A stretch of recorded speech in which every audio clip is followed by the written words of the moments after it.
You're listening to The Daily Show. The Daily Show? The Daily Show. The Daily Show. On Men's Radio. Men's Radio. Men's Radio. Men's Radio. With Russ Kane. Happy Wednesday, everybody. Yeah, we are back. Wednesday, halfway through the week. I'm Russ Kane. This is The Daily Show, and you are tuned in to Men's Radio Station going out all over the world. Sounds like Nicholas Parsons, doesn't it? Not just here, but all over the world. What a legend that man was. I absolutely loved him. Sat next to him once on the tube by complete chance. That's Nicholas Parsons. How weird is that? He was very modest. Talking of people who are modest, he is the king of New Malden. The streets are paved with gold when he walks by. Ladies and gentlemen, you love him, Neil Long. Greetings and welcome to the show. Absolutely, and salutations is what I say. Everything good? Everything okay? Everything is fine. Yeah, I had a food poisoning yesterday, but today I'm feeling much better. How weird. I had a snack. I went to the theatre last night. To see David Suchet's one-man play and one-man show. It was absolutely wonderful, reminiscing about Poirot and his career in theatre and everything. It was great. And I had a little snack before, literally a snack. And oh God, today I don't feel so great. And last night I really didn't feel so great. It's interesting because we're mental health. You know, we talk about mental health, we talk about well-being and everything, and I never ask you if you're okay. We just charge on. Yes, I know. How bizarre. How rude. Right. Kimmy Lashmar, hello to you. Hi, Kimmy. Robert Van I love the Buren. way the two people find my suffering funny or our suffering. There's two laughing emojis already when we mention that. Yeah, that's nice. Because hello, boys, from a sleepy me post-night shift. Tell you what a guest. Well, we got Hatti Suvari with our legal I don't know eagle. what she does. What does Liz Saul? Does she work in a house of ill repute? I don't know what she does. Oh, I don't know. She's some dodgy journalist, I think. Right. Okay. Right. Go on. I'd like you. Oh, you disappeared now, like some sort of strange. Oh, that was weird. Oh, look at that. What the hell are you doing? Come back. Stop asking about. All right. I'd like you to introduce our first guest today because this is all through you. So off you go, fella. This is one of the most inspirational ladies I've ever met in my life, and I've been absolutely busting to get her on the show ever since we started doing this all that time ago. Please go wild and crazy for the lovely Madeline Black. Let's bring her on screen. Hello, Madeline. How are you? Hey, Neil. I'm good, thanks. How you doing? Hi, Russ. It is so good that you're here. I've been angling for this for a really, really long time. I mean, Madeline, you're a best-selling author. You're a mum. Used to be a psychotherapist. Public speaker, speaking out against sexual violence. You've got your own TED talk. You're really quite amazing, and a podcaster as well. I have to get that in because I was your podcast producer for 123 episodes of Unbroken Healing Through Storytelling, which I'm going to put on the screen. It's amazing, amazing podcast. That's nothing to do with me. That's all on you. It's an incredible podcast. So I'll get that on. I'll get that on screen. But I really wanted to get you on because this is all about mental health and well-being. 50% of the audience on Men's Radio Station are women, just out of interest. So it's not just about men's mental health. Mental health is important in both sexes, frankly. So first of all, welcome. I'd love to know a little bit for the benefit of people listening. I mean, I know, but I'd love for you, everyone else. Well, I don't know, so. It's not a pretty story to start with, but it gets an awful lot better, shall we say. But over to you, Madeline, if you will. Yes, as you say, my story is not so nice because it is one of trauma, of violence, of sexual violence, but it's also one of overcoming a lot and not allowing my past to interfere with my future, not allowing my experiences to shape me in any way, which took a while. So to cut a very long story short, I was 13. I went on a night out that really just went disastrously wrong, and I was raped by two men. Oh my God! At 13 years old? Yeah. Jesus. Yeah. So obviously it impacted my mental health in many, many ways, and it's taken me a long time to get to a place where I can really say it doesn't impact on my life in any way anymore. If anything, I would say now is post-traumatic growth from what had happened to me. So it's actually... Now, I've heard you use this term an awful lot on your podcast. It's also sometimes known as turning the healing corner, where wonderful, inspiring people like you and others are feeling well enough to put their story out there and take what happened to them and put it out there to help other people. And the term post-traumatic growth, not an often used term. In fact, I think I learned that first from you. Yes, we hear a lot about PTSD, post-traumatic stress disorder, but very little about post-traumatic growth. So is it fair to say you're bigger and better than you were before? Is that fair? Yeah, I think so. You know, for people listening that are maybe still going through a healing process, it might find my next comment quite weird to hear, but I don't think I would ever undo what happened to me. Oh my God, I've never understood, Madeline, when people say that and they go through something absolutely horrific. They go, well, I don't think I'd change anything. And I go, why? So I'm going to ask I'd why. change it all. Because some people will find that strange, particularly if they're in their healing process. And you did say it took you a while, so I'd like to unpick that a little bit more in a bit. But yes, you were saying you wouldn't undo it. Why? Because I wouldn't wish it on anyone either. I'll get that straight. But it's just shown me how resilient we really are, how much strength is inside all of us. I'm not a superwoman. You know, if I can get to a place where it really doesn't impact me in any way, everyone can get to that place as well. It's about but Madeline, I got to jump in here. I'm not sure I've ever subscribed to that. I honestly think that some people have a terrible trauma, such as happened to you. I'm still reeling from it, and don't come out of it better, stronger, and in fact never recover from it. Yeah, I'm not saying I did this by myself. I've had a lot of support. I've had a lot of therapy. I've worked not just my mind, I've worked my body, I've worked my mindset.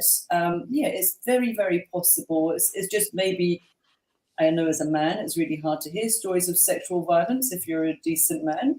But, you know, people just imagine, they assume that you would never, ever get past anything. But actually, you can. You know, Neil, and you're living proof of that, and that's why I wanted you on here, because it would have almost seemed insensitive for me to ask. So I'm glad you brought that up first, that you say it doesn't affect you. You see, this is something I really don't agree with. Coming in from Manhattan, it is what doesn't kill you makes you stronger, which is Nietzsche, and I always thought that was absolute garbage.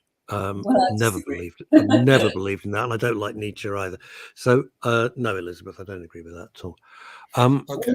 Madeline, tell your story. My life that night, and I think because I very nearly lost my life, they made 3 attempts to kill me, that I just thought, you know, we are here for such a short time on this planet. If you look at the existence of the world, this planet, maybe we're here for like 10 nanoseconds. And I just thought, well, very nearly took it away from me. So I want to live my best life as well as I possibly can. I just refuse to be identified by what had happened to me.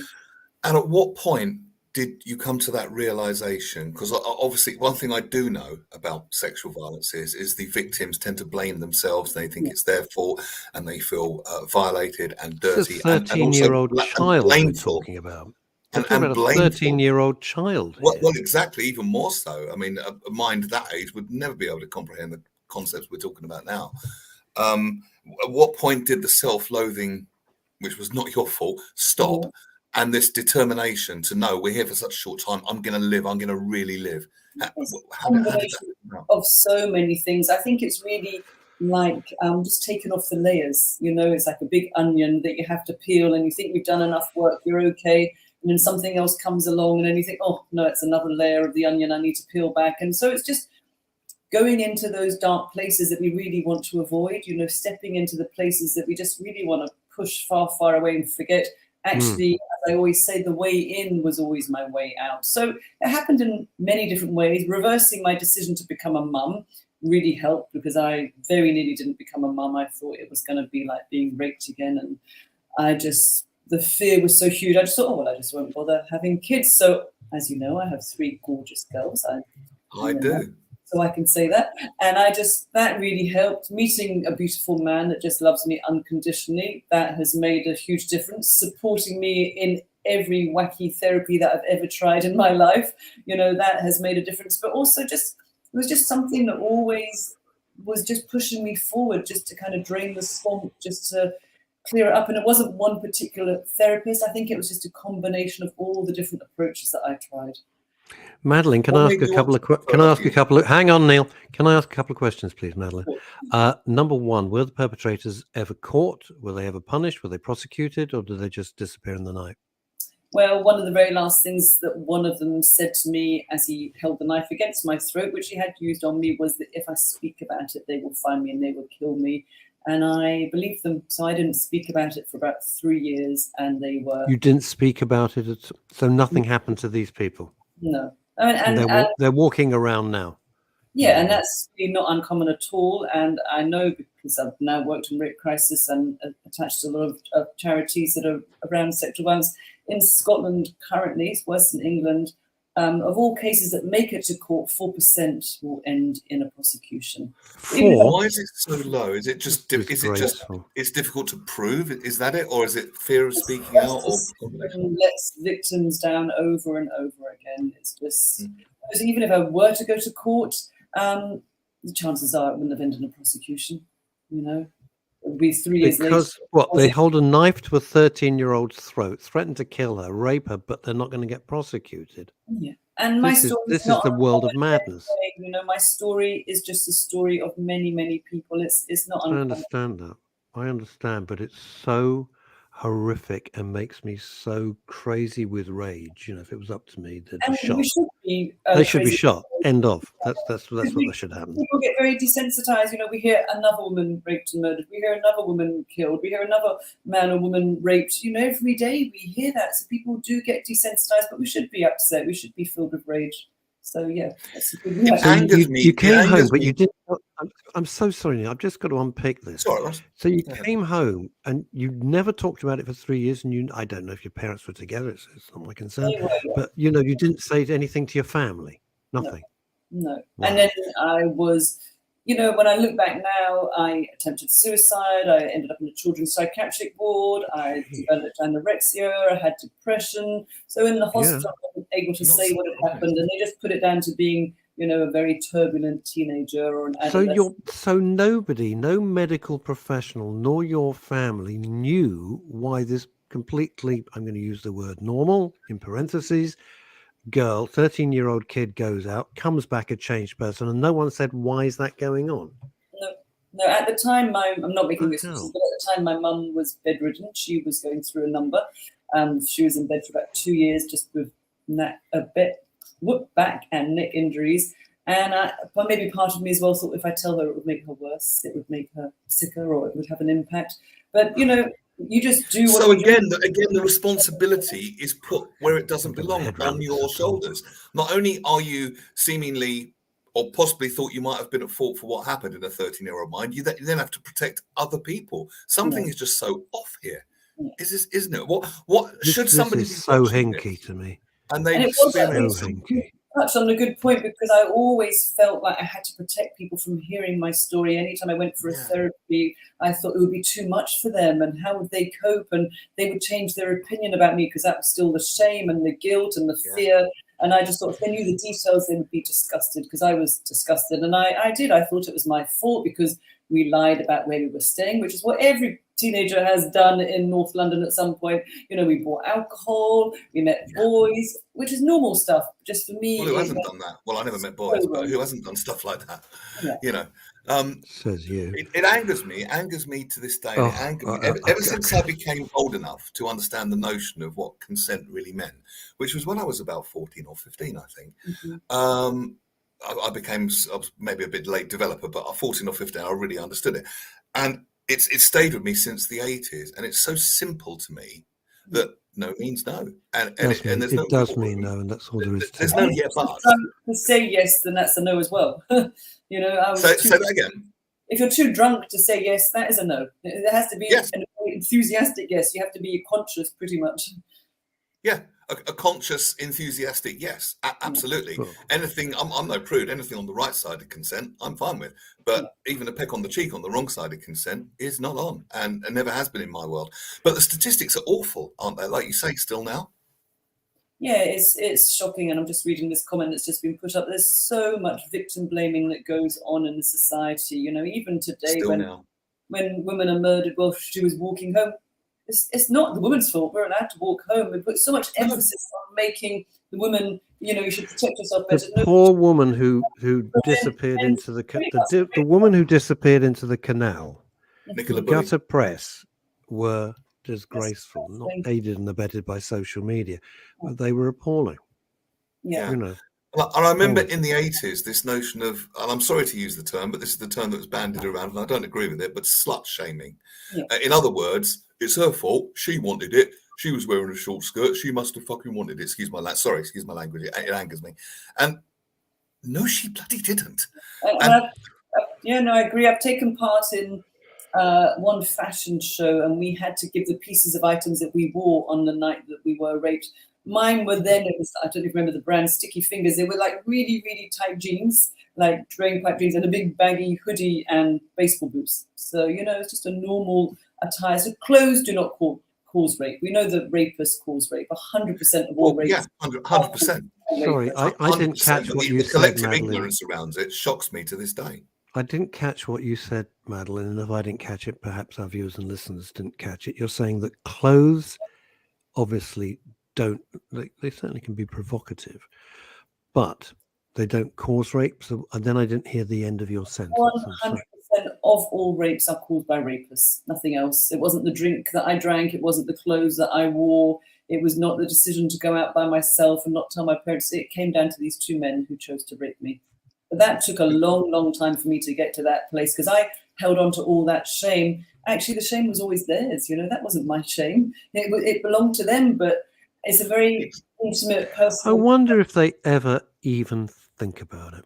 I don't know. I don't want to. I mean, hopefully they're dead, or that's not a healthy place to be. Killed in a car crash or something, but probably not, because fate never works that way. But I wonder if, through everything they put you through as a 13-year-old child, they even have a moment.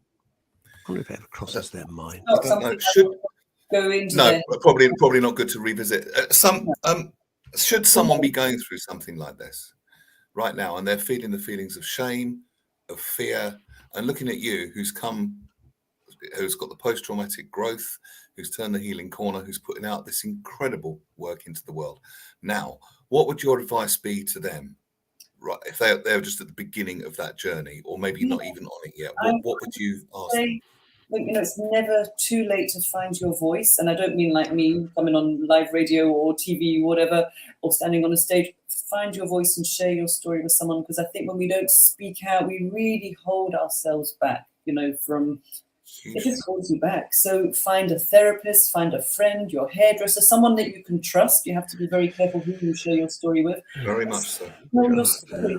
If you can't say it out loud, write it down. Tell yourself your story and stop denying it and stop minimizing it. Because for years, I didn't even call it rape. I just thought that was just, No, it was rape, pure and simple. But what did you call it? How did you rationalize it? Well, I didn't. I just numbed out. I didn't speak for 3 years. I didn't eat. I used a lot of drugs and alcohol. I did everything I could not to feel or think, which is a very normal response as well. And did no one in your family say, Madeline, clearly something's very wrong with you? What is it? Yeah, I've spoken to my mum since, and she said they knew that something was up, and they took me to see therapists and stuff, but I refused to speak. I was still so scared of speaking. And my mum said she ended up going to see one of the guys that she took me to see, which helped her to try to, work with me. But, it's amazing. You can just get up the next day and, there's lovely Dave. Hi, Dave. You can just get up the next day. Dave? School. I do. He's brilliant. Yeah, you can just get up the next day and go to school as if nothing had happened.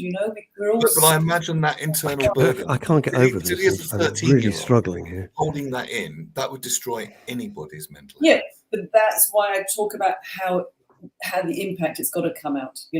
Me not eating, not sleeping, feeling suicidal, depressed. What we don't speak about leaks out of us. And it will come out in some way. Yeah.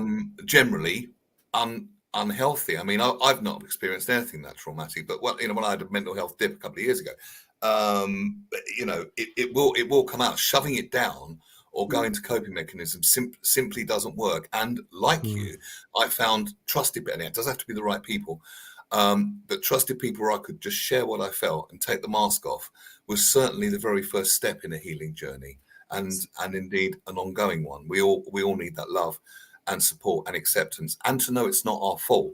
I mean, there is disgust, but it doesn't belong to you. That is on their shoulders. Absolutely. And the more we hold on to it, I think we just grow the shame. So when we can speak, we shine a light on the shame, and it can't exist when you expose shame. Shame loves silence. It loves dark chapters. It loves quietness. It loves you not speaking. So if you put words to what's going on inside, it can't exist anymore, But every time I speak, I feel like I stand in my shame and I just smash it. I dilute it. It doesn't have any impact on me at all anymore. And it is a difficult conversation for people to hear, but I want people to be disturbed. But it's so inspiring to hear you, to see you, live on our radio show saying it doesn't have any impact on me anymore. Not I mean, anymore. that is just. But it took a very long time. I'm not saying it didn't take a lot of work, but it is inspiring, and it is. It's not it magic. is like your podcast says. There's always hope, no matter what. We remain unbroken. What made you want to do a podcast, by the way? 123 episodes to choose from. By the way, if you want to Google it, type in what I've put on the screen. Unbroken, Healing Through Storytelling, Madeline Black. It's a brilliant podcast. Producer was good too. Wonderful producer. Are you involved in this project? No, not at all, Russ. No.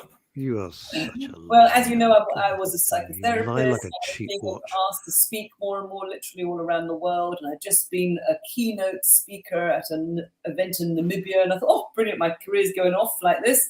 And then COVID came in and my diary just disappeared. What a morning, Madeline. I'm going to hold you up here. This is a friend of mine, Françoise Pascal, very famous actress, very beautiful actress. I'm going to read this out if you're listening to this on Deluxe Radio and you can't see it.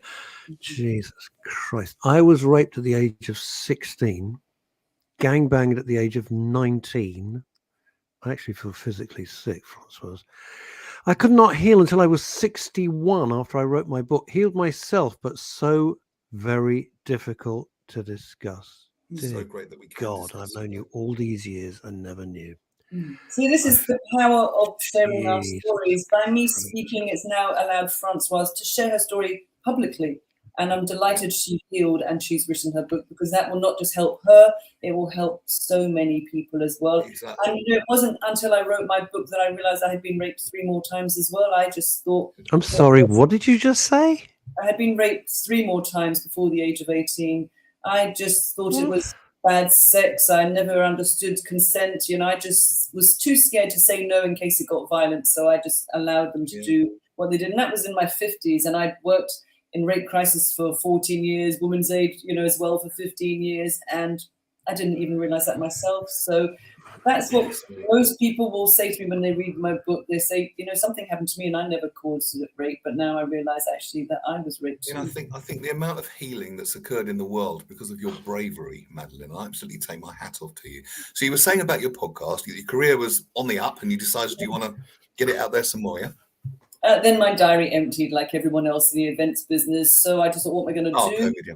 And I'm so fortunate. I know so many amazing people. I first shared my story with the Forgiveness Project. I'm involved with another project called the Global Resilience Project. So it's people like me that have been through adversity but have kind of bounced forward, a bit like the podcast, really. And I just thought, I know these amazing people, and everything was just gloom and doom, really, in the start of lockdown. And I just wanted to share some positivity and some hope to show people that, some of our stories that we've had on that show, Neil, have been amazing, what they've been through. You'd think that life was really up against them, and it's never been an issue. They just get out there and do what they need to do. And I just thought they were pretty inspiring people, really. I know. And you've done 2 TED Talks, haven't you? I have done 2, and I was actually asked to do another one the other day, but I don't know if I want to do a 3rd one. I'm not quite sure if what more I would say on that subject. So I'm deliberating on that one. So there may be a 3rd one, there might not be. And what kind of work are you doing nowadays? I'm caring for an elderly mum at the moment, so she's living with me. So that's changed life a bit. But also, I'm still speaking, so I'm luckily more in-person events are coming back to me, and I'm getting more inquiries all the time. So, what would you say to the young you Now you're whatever age you are, an accomplished speaker, etc., etc. What would you say to the young you now? Well, I don't think she would ever believe that I would ever stand on a stage and share my story or write a book. But what advice would you give to that 13-year-old when she comes home and she's been raped by two people at knife point? What would you say to her to try and... Well, I can't have regret because I can't go back and undo what I didn't do. So I don't like to do that. I wouldn't say, well, you should have done this and you should have done that, because that's not what happened. But I would say to her, it was never your fault. And I wish she would have realised that a lot earlier on in her That's life. the first thing that I would say to someone like that, because a close friend confided in me that something not entirely dissimilar had happened. Jesus, this morning is, I got to tell you, pushing me to the limit. Francois come back. Not only was I raped at 16, when I got home, I was hit by my mother and brother calling me a whore. If it was not for a taxi driver who picked me up to take me home, I would have killed myself. Yeah. And there is victim blaming. And that sums up why we started Men's Radio Station. I don't think you need to know much more than that. Yeah, because if your mother and your brother won't support you, you think you're nearest and dearest. Holy God Almighty! This is coming in from Spain. My daughter, I'm really struggling. I am struggling to read this. Was raped at 5. I think I'm going to be sick. And 13. We just found out about that. Turned to drugs instead of telling us about the rapes. Now to cope, she's a heroin addict on methadone. She needs help, but she doesn't get it. Now, we've followed the story of Chrissy Richards, who lives in Spain's daughter, for a few years here. And now you're finding out some of the reasons that she's a heroin addict. God Almighty. What a world we live in. What makes men think it's okay to do that? Well, it's a question I have asked myself for many, many years, and the only thing I can come up with is that we are a very immature species living on a planet, and we have a lot to learn. It has been said in certain spiritual books I've read that we're the teenagers of the universe, and I can understand that. But do you know what? That doesn't. I think we're the thugs of the universe. I always have done, and I think eventually we'll be extinct, which will be fine. I do. That's maybe a little bit dystopic. I've thought that for a very long time. I think we're just. I think we're. Madeline, it's been incredible to have you on. Where can people get your book? First of all, is it on Amazon? It is on Amazon. I can see it in the background there. I recognise the logo. So there's also an Italian version now as well. So Did you publish it, Neil? No, he didn't publish that one. My podcast. Quite that involved. All right, Madeline, I'd like you to come back because there's so much more to unpack. But we have a weekly slot which is very popular and something I've been championing, and I don't want it to run out of time with that. Madeline, will you come back and talk to us again? Of course, anytime, absolutely. That would be, your story is so horrific. I'll be absolutely frank with you. Despite having done this job since 1984, I am having a lot of trouble processing what you're saying and what Francois Pascal has said and what Chrissy and there's Richards so many as said. well. People I knew years ago of sort of later on have told me what's happened to them, and I'd known them for years, and you just never know what's going on under the surface. But share your story, safe space, and you are living proof that. The healing corner, post-traumatic growth, healing, living your best life is possible. I am such a fan of you, Madeline, but I think you know this already. Thank you so very, very much. MadelineBlack.co.uk. And you'll be back because you've caused a sensation. The book is available on Amazon and other good bookstores. MadelineBlack.co.uk. Madeline, lots of love and thank you so much. Take care. Thank you. Bye-bye, everyone. Bye. Bloody hell, boy. Bloody hell. That was, I don't know what to say. That has, I'm going to be honest, that has pushed me to the freaking limit. It was disgusting. But maybe it's a conversation. Here's the thing. It was the statistics are awful. And they're terrible. They're terrible. But Christ, she was 13, for God's sake. I mean, any age is terrible. What is so difficult to understand about no means no? I don't understand that. I've never understood that. Because I'll tell you where the areas, if you're stupid, if I can see Hattie's in our digital green room, but Hattie, hang on a sec, because it's a very difficult segue to do on this today. It's tough. We're really digging into some horrible areas. Where, if you're a stupid man, you meet somebody and you say, and then we went out for dinner, it was fabulous, and then she said, come back for coffee. This is old-fashioned crap, I know, but let's be real here. And then she says, come back to my place for coffee, and you think, well, this is all marvelous. At any point, if the word no is uttered, that's it. Good night. I've had a charming evening. I might call you, whatever. And you go. And that's the end of the story. There is no wiggle room there. No, there isn't. There's no. There isn't. And if you're a stupid person, if you're a stupid man, or an insensitive man, or just a complete shit, quite frankly, then you think, well, I took her out for dinner and she invited me back. It was perfectly obvious what her, etc., etc., etc. I've got to the stage, and before Hattie comes on, I've got to the stage that I won't make eye contact with anybody when I'm on the tube and the bus nearly every day, in and out of town for meetings. We're on a huge drive at the moment. And I won't make eye contact with anybody. I don't want any of this crap. I didn't like the way he looked at me. Oh, he looked at me, and I won't look. I listen. I've got my earplugs in, and I'm looking down. I have my eyes shut. I literally just go to sleep. I won't make eye contact with anyone. And another thing that annoys me about this is there are such things as decent men that respect women. Yeah, we're not all monsters. No, there are men that would have heard Madeline's story and been as disgusted as the rest of us. Okay. And then the good guys get tarred with the same brush. I mean, I've heard that phrase that went around, all men are potential rapists. Well, that isn't true. Well, that's just horrible, isn't it? It's not true. And not all policemen are serial rapists either. There's some very good police officers out there. You know? Yeah. This is a hard conversation going. It really, but it's one we need to have because no. I know that. But it's like, you know what it's like.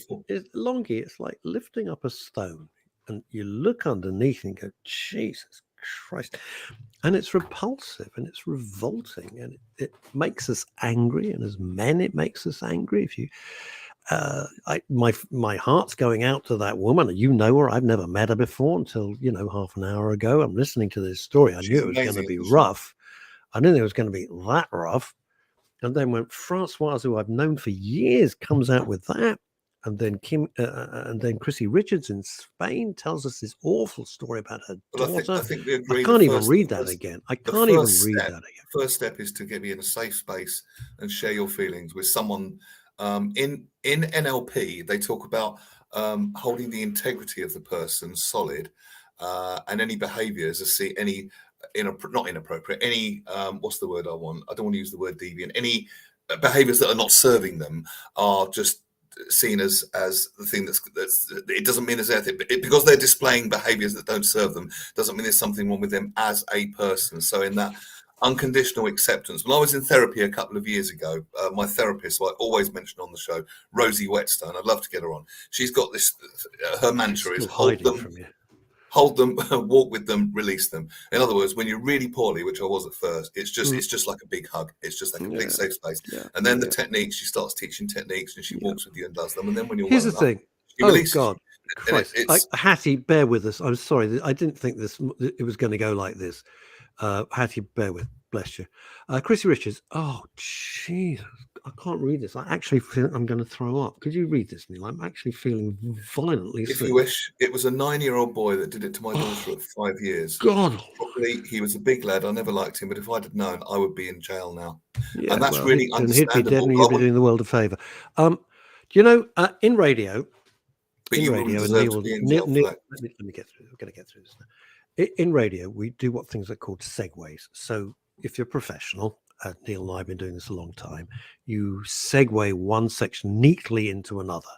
Today is one of those days. There is absolutely no neat, comfy segue that I can do. It's just a juxtaposition, but we love Hattie. So without further ado, Hatti Suvari. There you go. I've been listening to that conversation. What do you think? What do you think? Have you ever? I honestly, it was very difficult for me to listen to. Yeah, I actually feel sick. But Hattie, I hope you see why I went to my pal Howard and I said we need to start men's radio station a year after he started women's, so that we can have mornings like this, which take you to the edge. It's awful. But I hope you get a better feeling of what we're trying to achieve and what our goals are, and the response that we had from our viewers and listeners. What can you say? I couldn't read. I couldn't read. Oh, you couldn't see them. I could see them, but I couldn't read them. I didn't want to read them. It was harrowing. It is harrowing, and it's hard to hear. But I honestly felt it's a conversation that needs to be had, because I don't know what it is, whether we're the teenagers of the universe or people are just rotten the core. Some of them. I mean, Neil, for me, in my mind, anybody that hurts anybody else in any way, physically, particularly when you were talking about rape, they have a mental instability. I agree. Because anybody sane couldn't do that. Are you saying hurt people? I'm talking about rape here, right? Which is what you guys have been talking about with Magdalene. Anybody who rapes another person is mentally not well, unfortunately. Yes. Yeah. They're just mentally not well. That for me, which raises another difficult question. It's the mad or bad question, and how to deal with it. Well, I'm not going to get it. Leslie Meason says, already while saying share your feelings. Chrissy Richards says, I'm sorry, it's lived with me until now. You all help. Well, Chrissy, bless you for that. Well, Chrissy, my love, if that's helped you achieve a little bit more healing, then I send you the greatest love. Leslie DeMazer, Neil, it's all very well saying share your feelings. A survivor of any sort of abuse or assault can only do that when they find a person they can completely trust and when they're ready to do so. I'm speaking from experience, yes. Leslie, don't think I'm trying to minimize it. I do know this because I've known people in my life who it's happened to as well. Let's do the segue. I'm not trying to hold on 2 seconds, Russ. I'm not trying to minimize it in any way, but it is true that when you're ready, it is important to find someone you really, really trust, and that is the first step. I'm not being flip about it. I'm not saying, it's easy, just share your feelings. No. I think to add to that, Neil, also somebody might not want to hurt other people in their lives by disclosing what's happened, because they might not want their children or their partner or their parents or somebody that knows the person that raped them to be hurt. But wow, deep stuff. But I think on the back of that, it would be probably interesting for us to do something on consent and the law. Let's do that. And the age of consent is very important as well. Very important. Let's do that. Yeah. I made a note.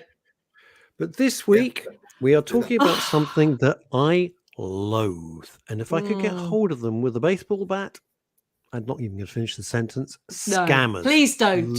Lowest of the low. Guys, scammers and card disputes, okay? Your legal rights on that, because lots of us do not know the protection, the default protection we have when you've got a dispute over a card transaction with the service product provider. And the reason why I wanted to cover this is because I myself and every member of my family has been a victim in the last 5 years of a scam, a financial scam. In fact, the latest one was only February just gone. So last month, when my dad had money for 2 years taken out of his account, a very small amount, as a fraudster posing as Amazon Prime on his bank statements. So, and they took the money out on a monthly basis for 2 years as clockwork. And we only realized in February that it wasn't his Amazon Prime and it wasn't anything to do with Amazon Prime. Just small amounts. How did you realize, by the way? Because my dad realized, actually, bless him, that he doesn't even have Amazon Prime. Well, that would do it. It made me nervy because I do. And of course, they take money. Yes. Again, small amounts, but nonetheless. But card fraud, cybercrime, fraudsters, all of this cost us last year billion pounds. Billion. Wow. So it is a massive, massive business, okay, for fraudsters. And people think, and this is a myth that I think we've got to bust very, very quickly, that any fraudsters that target you financially will not use a company that you already use. So, for example, in my case, I had somebody pay for their car insurance with my debit card from the insurer that I insured my car with at that time. Blimey. And they waited about 8 months to do it. So I would naturally look at almost look at my bank statement and think, yeah, that's my car insurance going out, forgetting when I'd actually insured the car 8 months ago. Right. So, and I've just seen what Elizabeth Green is saying there. You get text messages, you get emails that look. I got a TV license statement that looks exactly like the real deal, saying you're due to pay it here. And these are all fraudsters and scammers. The thing is, though, they're so convincing. I've watched documentaries on this. I mean, I do find it interesting how they do it. And I have to say, they are clever. I'm not saying that as a compliment. I sound like my mum if they were. Well, it's very sophisticated now. Honest. But they look so genuine. They will mock up web pages to look exactly the same. Yep. They will mock up letterheads to look exactly the same. Sell products. There's a YouTube channel called Scammer Payback. Yeah, and it's really worth watching. Love it. I've not seen it. It's very good. Very good. Look up Scammer Payback. It's a guy. He's got blue hair, and he has this voice changer, so he sounds like a frail old lady. And what he does, he just winds the scammers up on and on and on. And all the time he's leading them on, he's I think it's called reverse IP. He's hacking into them and deleting all their files. And brilliant! And then the penny drops, and these scammers are getting angry with him. And I've noticed that someone tried to scam me. It rang up. It was an Indian voice, and he said, "Your Windows. Can you? Something wrong with your Windows?" Oh, that one. Yes. Yeah, that one. And I said, "What's wrong with my Windows? Are they dirty?" And he said, "No, your computer Windows." And I said, "Oh, you're going to come around and clean them?" Because I knew what was going on. And then he called me a jerk. They get angry with me, even though they're the ones trying to scam me. Because they're scummy little criminals. Well, they try it with HMRC texts. You owe tax. You owe tax money. Emails, texts, but. For the purposes of what we're going to say today, I'm talking about credit cards, okay? Because credit cards, you're automatically under a boring bit, Section 75 of the Consumer Credit Act, covered when you are scammed on your credit card. Particularly if, for example, you've purchased something that something doesn't actually exist, or even when you've purchased something and you're in a dispute with the actual supplier of the product or the service. You can call your credit card company up and you can say either that was a fraud, it didn't actually exist and I've lost money, I've paid something, or I'm in a dispute with the service provider or product provider because the credit card company are jointly and severally liable for any breach of contact or misrepresentation by the person that you either supposedly purchased from or you did purchase from, and you have the dispute. So they are just as responsible. Can you say that again? Can you just summarize that again, please? A credit card company, when you purchase on your credit card, is jointly and severally liable for any breach or misrepresentation by the retailer or the trader. So they are just as responsible as a retailer for the goods or services provided. So your claim, provided you paid the company directly for what you apparently bought if it was a fraud and it never turned up, or if you have a dispute, your credit card company is just as responsible as a retailer, and they will take action because they have to under our laws. Liz Source says, I had a call the other day about the National Lottery, had a bit of fun with him. And when he asked for my bank details for when I won, I said, oh, no, it's okay. You can send me a check. And he hung up. Dave Steed, I'm not going to put your comment up because we've moved on now and we've just got to move on. Okay. So if you've realised that you have been a victim to a fraud or a scam, there's no time limitation to when you can call your credit card company up and say there's a problem here on this transaction. Whereas most of the law has time limitations to it, but this doesn't. Okay. If you file it under and the credit card company will know under a Section 75 claim. If the company you've dealt with and perhaps had a dispute with has gone bust or just not responding, they've disappeared, they're a scammer, the credit card company has to by law refund you. Wow. Okay, they have to. And this is why I'm banging on about credit card rather than debit card, because your rights when you pay with a debit card are different. You're not as protected. Okay, so to make a claim for your credit card provider for a scam or a disputed product or good or service, the limit has to be over £100 and not more than £30,000. And that's key to remember, guys. So if you've bought something for £90 or £80, yes, if there's a dispute, it is likely your credit card company will look into it for you, but it's not necessarily that they're going to say, yeah, absolutely, we're going to do this because we have to by law. But also another important point is, if you've got a dispute with a company because you paid for something over with a credit card and you can't resolve it with them, you don't necessarily have had to have paid for the whole item with that credit card. You could have put a deposit with the credit card, paid the balance by some other way. You could have transferred the bank balance from your account. You could have paid the balance with a debit card. Any element of a good or service that's paid by a credit card, you are covered by the credit card in order to try and dispute and get your money back. The only time, and this is the last point on this, you cannot make a claim to your credit card company, and this is really important, on a disputed transaction, a fraud or anything else, is if you paid via an intermediary such as PayPal. You have had to pay the company that is either posing as the company that they're supposed to be, or the one that you've got a dispute with over a card transaction, directly. You can't make a money transfer via PayPal or. So it's interesting you say this. Yeah. I had a dispute, in fact, late last night. Too great. You did late last night. Yeah. The stuff. It was a software company. I didn't want the stuff. It was coming out of my PayPal account, and I just write to PayPal immediately. Go into the dispute resolution section. They seem pretty efficient. Yes, they seem pretty efficient. Yes, go directly to PayPal. You can't go to a credit card company and say, I paid via PayPal on my credit card. Can you please help me? Debit card. Okay, debit card is different. You do not have the same protection with trying to dispute a disputed transaction, for example, with a retailer on your debit card. You can ask for, because it's not it's not enshrined in law like credit card transactions are. That's basically why. It comes under something called scheme rules, which most banks participate, but you can ask for a chargeback. That is what you would do. If you have a dispute or you have something you're suspecting as a fraudulent transaction, you call up your bank and you say, I would like a chargeback.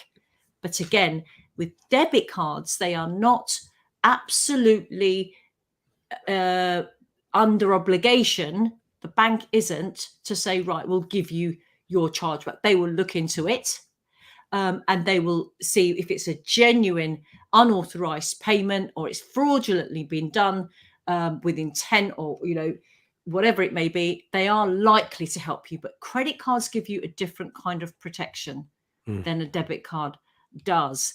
The two most frequent types of financial fraud has been banking fraud, when someone illegally takes your money out. And the second is investment fraud, where fraudsters pretend to be kosher outfits, inducing you into making purchases or investments by giving you false and misleading information.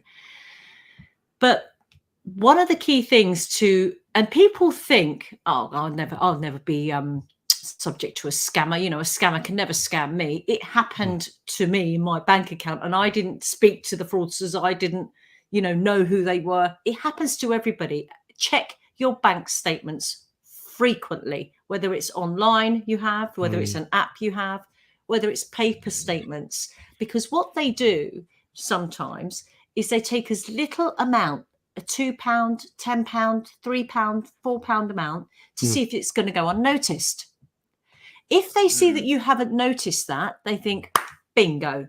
Yep. And imagine my father had something like $9.99 taken out of his account. They posed as Amazon Prime. It showed up as Amazon Prime on his bank statements every single month for 2 years. Yeah. And he just thought, well, maybe something with one of the grandkids did set something up, and Yeah, that's of what we're course. paying for because they come and use the TVs and whatever Sure. else.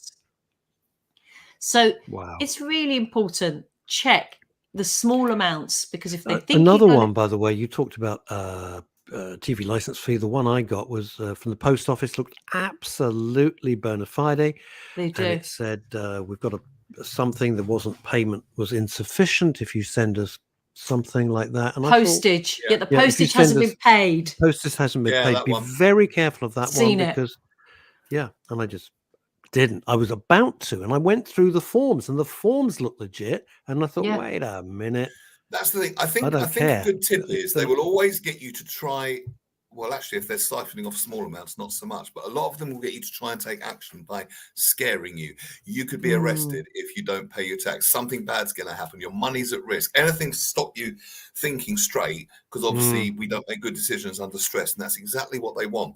Nationwide, Building Society have got a really very simple campaign. It's just called Take 5. If anyone asks you to move your money, stop, sit down, have a cup of tea and think about it. Is it genuine? It's just slowing down. It's when you react kind of unconsciously. That's when they've got you. This one happened to a friend of mine. She was told, and this wasn't true, by the way, that she'd been looking, and I will stress this was not true, but she was told she'd been looking at inappropriate things online, and they were going to shame her. And not only that, and this is the scary thing, they had her password. And they quoted the password at her. Oh my God. And obviously she's really upset about this. Number one, because it's scary as hell, and number two, because it wasn't true. I have a friend who's an ex-copper, so I rang my ex-copper friend and said, what does she do? And the advice it was, in this case, number one, change your passwords. Number two, run malware. And number three, basically forget it. Because they, at that stage, they couldn't. It's only if you respond, in this case, that they can get you. It's like throwing out bait into the sea. Yeah. Loads of bait, but they can only get it when And also, one Hattie, takes the bait. Otherwise, you're just a sea in a sea of nothingness kind of thing until you Can respond. I ask you this, Hattie? A lot of knee-jerk reactions is to write "get stuffed" or "you're a scammer, go to hell" or something. But the moment, even if you write that, they've got more on you, haven't they? They've got more details. Yeah, I mean, it goes really far. Some bogus sellers actually have, like you said earlier, they have proper websites. They've got everything online to make you feel that you're buying a product online. And actually, all they're trying to do is get your bank details. Some might even send you a product, but they've captured your bank details. They're thinking, great, you can have this product for 15, 20 quid, but we're going to be, in a year's time. They wait a period of time as well. They can wait up to 2-3 years after, because getting your bank details, because then there's no way of you tracking. How did they? I mean, how can we? We're online. We do so many things online. Yeah. Here you go. What's Francois saying? I was nearly scammed the other day by a call telling me that my Prime subscription, that's Amazon Prime, was about to expire, and that they took £95 from my account. I was livid, and when I asked them to put me through to their legal department, bingo, he put the phone down. Yeah. There's a lot going. I don't know why, but the post office one, Russ, which you mentioned, is I've probably had about 20 of those text messages. And I remember the first one I got, I thought, oh gosh, someone's trying to send me something. Yeah. They haven't put the correct postage on. Of course, I'm going to go and pay the £1, whatever it is. It was like £1.10 or something. Yeah, because they're sending that out to tens of thousands of people. So imagine how much money they would make, and the details that they It literally is throw as much mud against a wall, and some of it will stick. And the only ones that stick is if you respond. If you ignore it, like my friend, they can't do anything. All she had to do was run malware and change her passwords, and then forget about it. And that was what fine. I will say is, if you get a text message, an email, anything through the post, as I said, I received a TV license renewal form that looked exactly the same. It was frightening. Just pick up your phone and call the outfit yourself. Call the company to say, do I owe you any money? Have you sent me this document? I have received letters from my bank, a high street bank that I have been with since I was 13 years old. It was a bogus letter. Wow. To say I owed a few quid and I should refund this department and it looks so genuine. And you know that the frightening thing was, this was only a few years ago. I went to pay it and I stopped at the last minute. I thought, no, hold on. But as you said, Neil, you react. Yeah, of course. Right? Of course. And there are laws in place to protect us, because most people now deal with money online in an account somewhere, but not every bank has those protections. Credit cards have the best protections. And I would say, in order to try and prevent you using your card for something genuine, they capture your details somehow and then, do some fraudulent purchases on your card. Use your card, pay it off at the end of the month, so you're not paying interest if that's the way you're inclined. Because honestly, the way the tricks and the way they do these things are so sophisticated. Yes, it's they are unreal. Very sophisticated. It is. We've got to understand, we've moved a hell of a long way from hello, my name is Prince, whatever it is, MGB, whatever. Prince Charming. Prince Charming from Nigeria or somewhere. And Prince Okomboko. Yeah, all that. I was trying to. Oh God, yes. I'm going to send you £1 million. I'm going to send you £1 million quid because you've been. I still get those emails. I got one yesterday, and I'm just like, oh, sod off. Just a waste of time because it's completely stupid. But as Hattie is saying, it's so important. It's so sophisticated now.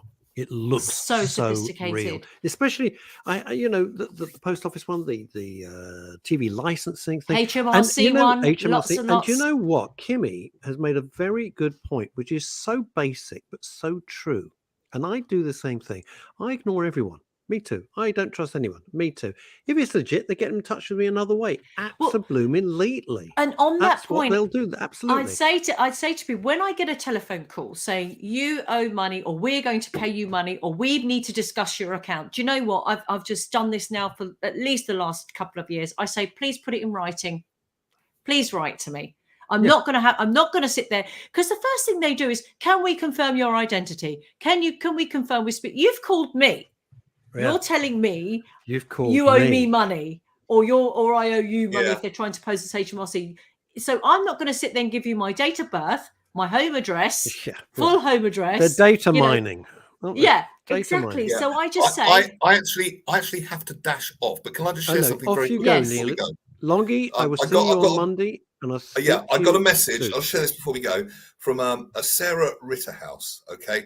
Can I ask you about something? So I thought, because I've got a little hobby of baiting scammers, and long letter saying she was on tour. She'd found a load of money on tour with the military, found a load of money belonging to ISIS, a very beautiful woman in military garb there, as you can see, and basically wanted to send it to me. So I said, oh, what an opportunity. I would suggest luncheon vouchers. The only issue is they come in denominations of 50 pence. So that'd be, in my calculation, 900,000 bits of paper. Would that be okay? Lots of love, Nick, your money. She says, if it was a she, I don't understand what you mean. I said, luncheon vouchers. That way you can cash the money and not go hungry. Or I can loan you my teleport machine that will turn your cash into nanoparticles and reform them in my account. Boldly going where no financial transaction has gone before, Captain James T. Burke. And that's how I deal with scammers. I basically take the piss. I've got to go. Thank you so much, Hattie. Thank you, Neil. I just want to tell our listeners very quickly where they can get help, okay? Yes, free help. Financial Ombudsman Service, financial-ombudsman.org.uk. There is free help and advice if you are in dispute with a credit card supplier or your bank, where you're perhaps saying this was a scam or this was a fraud, and your credit card or bank are saying, sorry, we can't help you for whatever reason. You can make a complaint. And it's, give us that address again, Hattie, if you'd be so kind. Of course, www.financial-ombudsman.org.uk. www.financial-ombudsman.org.uk. And that's if your credit card provider or bank are not dealing with it sufficiently to help you out. But you've got to be persistent when you call your credit card provider to say, look, this was a scam, or I've got a dispute with the product supplier or service supplier. You've got to be persistent and keep on top of these things. Don't take it for granted that you've told them once and they're going to run off and actually see this through the end. Be persistent. They don't care. And the other thing is, and it's a stupid little hint, look at the return email address, because it'll be something like the post office, but in front of it will be all sorts of stuff that looks that's such a great point, Russ, because lately I've been getting emails to my work email address saying your password is about to expire, click here to reset. Yeah, I've had that and all. And when I look at where it's come from, it's a nonsense email address. It is a nonsense. Hatti Suvari, you are both a legend, incredibly helpful. I don't know about Everybody, that, yes. no, well, I'm telling you are, and therefore it must be true.